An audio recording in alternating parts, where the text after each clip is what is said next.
ऐसा पवित्र स्थान है जो ईसाई, यहूदी और इस्लाम तीनों धर्मों के लिए बहुत अधिक धार्मिक महत्व रखता है।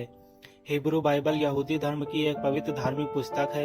यहूदी धर्म की इस पवित्र पुस्तक हिब्रू बाइबल में इस बात का उल्लेख किया गया है कि प्राचीन काल में राजा डेविड ने अपने इजराइल साम्राज्य की राजधानी पूर्वी यरूशलेम को बनाया था।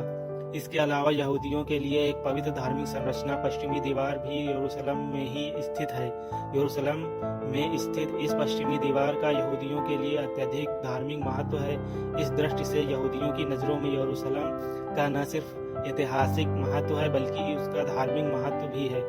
अब यदि ईसाई धर्म के दृष्टिकोण से देखें तो यहाँ पर एक पवित्र चर्च स्थित है। इस लिहाज से ईसाई धर्म में भी यरूशलेम का अत्यंत पवित्र स्थान है। इसके अलावा ईसाइयों की मान्यता के अनुसार ईसा मसीह को यरूशलेम में ही सूली पर चढ़ाया गया था और इसी यरूशलेम में इनके धार्मिक महत्व से संबंधित एक कब्र स्थल भी स्थित है। इन तमाम पहलुओं के आधार पर यह स्पष्ट है कि ईसाई धर्म की दृष्टि से यरूशलेम का बहुत अधिक धार्मिक महत्व है। इस्लाम धर्म के दृष्टिकोण से देखा जाए तो यरूशलेम में स्थित अल अक्सा मस्जिद मुस्लिमों के मक्का और मदीना नामक दोनों पवित्र स्थलों के बाद तीसरा सबसे पवित्र स्थल है। इस कारण मुसलमानों की धार्मिक भावना यरूशलेम के साथ अत्यधिक गहराई से जुड़ी हुई है। यरूशलेम में ही इस्लाम धर्म से संबंधित दो अन्य प्रमुख स्थल भी अवस्थित हैं। इन स्थलों में डोम ऑफ द रॉक तथा डोम ऑफ द चैन शामिल है। इस लिहाज से देखा जाए तो यह स्पष्ट है कि यरूशलेम का महत्व इस्लाम धर्म में भी अधिक दृष्टिकोण से बहुत अधिक है। यरूशलेम में ही एक टेम्पल माउंट नामक स्थान भी उपस्थित है। इस टेम्पल माउंट को अल शरीफ नामक अन्य नाम से भी जाना जाता है। यह स्थल यहूदी धर्म और इस्लाम धर्म दोनों के दृष्टिकोण से बहुत अधिक पवित्र माना जाता है। अतः कहा जाता है कि धार्मिक समीकरणों के लिहाज से देखा जाए तो यरूशलेम पर ईसाई, यहूदी और इस्लाम तीनों ही धर्मों का बराबर अधिकार होना चाहिए। वर्तमान के इजराइल और फिलिस्तीन के संघर्ष के कारण की शुरुआत यरूशलेम स्थित अल अक्सा मस्जिद को लेकर हुई है। अल अक्सा मस्जिद से शुरू हुआ संघर्ष ने जल्दी ही व्यापक रूप ले लिया। जहां इजराइल ने फिलिस्तीन के गाजा पट्टी में स्थित हमास के ठिकानों पर हमला किया, वहीं हमास ने भी इजराइल पर हजारों रॉकेट दागे। हमास द्वारा गाजा पट्टी से दागे जाने वाले रॉकेटों से बचने के लिए इजराइल ने अपने आयरन डोम एयर डिफेंस सिस्टम का इस्तेमाल किया है। उल्लेखनीय है कि यरूशलेम स्थित अल अक्सा मस्जिद को इस्लाम धर्म के अनुयायी काफी पवित्र मानते हैं। इस्लाम के अनुयायियों के लिए मक्का मदीना के साथ यह तीसरा सबसे पवित्र स्थल है। हालांकि इस मस्जिद से यहूदी और ईसाई भी ताल्लुक रखते हैं। गौरतलब यह है कि यरूशलेम तीनों धर्मों यहूदी, ईसाई और इस्लाम के अनुयायियों का पवित्र स्थान है। यूनेस्को ने अल अक्सा मस्जिद से यहूदियों के दावे को खारिज कर दिया था। यूनेस्को ने अपने प्रस्ताव में कहा था कि अल अक्सा मस्जिद पर यहूदियों के दावे और उनके कोई ऐतिहासिक प्रमाण नहीं मिलते हैं। हालांकि इस तरह के किसी प्रस्ताव को यहूदी मानने के लिए तैयार नहीं है।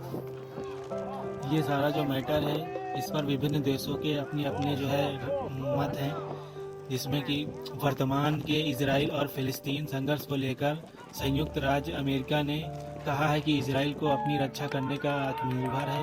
वहीं भारत ने कहा है इजराइल और फिलिस्तीन में बढ़ते तनाव के बीच बयान जारी किया और कहा भारत ने सभी हिंसक गतिविधियों खासकर गाजा से किए गए रॉकेट हमलों की निंदा की है। इसके साथ ही हिंसा पर रोक लगाने की जरूरत पर भी जोर दिया है।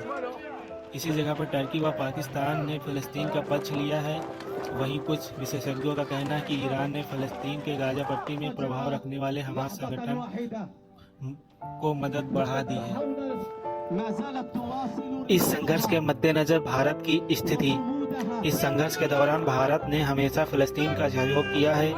जब कभी भी संयुक्त राष्ट्र संघ में इस संघर्ष से संबंधित विवाद उठा है तो भारत ने फिलिस्तीन के पक्ष में मतदान किया है। यहाँ ध्यान देने की बात है कि 1992 ईस्वी में पहले भारत के इजराइल के साथ कूटनीतिक संबंध नहीं थे। 1992 ईस्वी में पहली बार भारत ने इजराइल के साथ अपने कूटनीतिक संबंधों की शुरुआत की थी।